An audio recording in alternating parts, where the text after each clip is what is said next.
պետական պարտքը Հայաստանի Հանրապետությունում անթույլատրելիության շեմը անցել է, գերազանցել է։ Նախարարը նշում է, որ 1.5 տարում հնարավոր է այդ պարտքը մարել։ Դե իհարկե սուտ է, ինչպես եք պատկերացնում Նիկոլ Փաշինյանը եւ նրա կառավարությունը կարողանա որևէ ճիշտ բան ասել։ Նրանք ինչ ասում են, տրամագծորեն հակառակի մասին են ասում։ Այսինքն չափազանց վտանգավոր երևույթը չափազանց դրական լույսի տակ ներկայացնում են։ Որևէ ես դեռևս չեմ լսել որևէ պետական պաշտոնյայից որևէ ճիշտ խոսք։ Սրանց կառավարության մասին է խոսքը։ Անկեղծորեն չեմ լսել, չեմ հիշում այդպիսի դեպք։ Ինչ ասում են, ստում են։ Ոչ հնարավոր չի 1.5 տարում փակել, որովհետև այդպես Հայաստանի պետական բյուջեից մեծ պետական պարտքը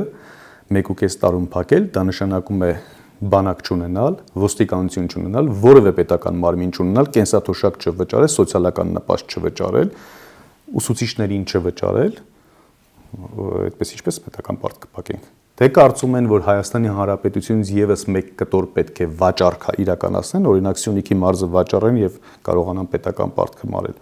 Միգուցե իրենց տրամաբանությամբ այդպես է։ Բայց եւս մեկ անգամ պնդում եմ, ստում է ֆինանսների նախարարը։